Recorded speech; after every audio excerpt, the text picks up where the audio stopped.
এক সময়ের এক গ্রামে ছিল একটি রাখাল ছেলে। সে প্রতিদিন গরুগুলিকে নিয়ে পাহাড়ের পারদেশে ঘাস খেতে নিয়ে চলে যেত। ছেলের নাম ছিল রামু। রামু ছিল খুবই নিরীহ ও সৎ ছেলে। তার মা বাবা ক্ষেতের কাজ করতেন, আর রামু গরু চড়ানোর কাজটি করে পরিবারটির উপার্জন সাহায্য করত।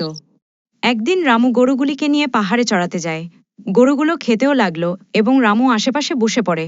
হঠাৎই রামু দেখতে পেল একটি বাঘ পাহাড়ের অন্য পাশে নজর রাখছে। জানা যে বাঘ পেলে গরুগুলোকে বিপদে ফেলবে। রামু দ্রুত গরুগুলিকে নিরাপদ জায়গায় নিতে শুরু করলো। সে মুখের শব্দে গরুগুলোকে ডাকতে লাগলো এবং সবার দিকে নজর রাখছিল। কিন্তু বাঘটি দেখে উঠল এবং রামুর দিকে এগিয়ে এলো। রামু তখন পুরোপুরি চিন্তিত হয়ে পড়ল। সে জানতো যে সে একা একটি বাঘের বিরুদ্ধে দাঁড়িয়ে থাকতে পারবে না।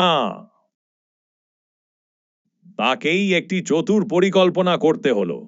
রামু একটি বড় কাঠের গুঁড়ি ধরে বাঘের দিকে ছুঁড়ে মারল। বাঘটি হঠাৎ স্টার্টলড হয়ে পিছু হটল। এরপর রামু কিছুটা সর্তক হয়ে গরুগুলিকে নিয়ে পাহাড়ের কোলা দিকে চলে গেল। বাঘটি ভাবল, রামু যদি গরুগুলির নিরাপত্তা দেখে তাহলে সে আকৃষ্ট হবে। রামু এবার ধীরে ধীরে গরুগুলিকে নিয়ে নিরাপদ জায়গায় নিয়ে গেল।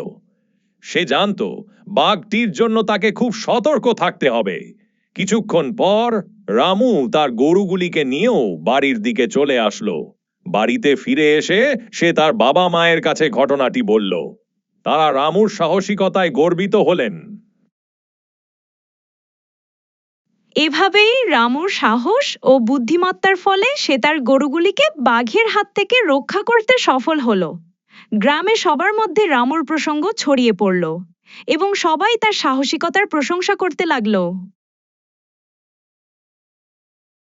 গল্পের এই পাঠ থেকে আমরা শিখি যে যদি আমরা সাহস ও বুদ্ধি নিয়ে সমস্যার মোকাবিলা করি, তবে অবশ্যই সফলতা অর্জন করতে পারব।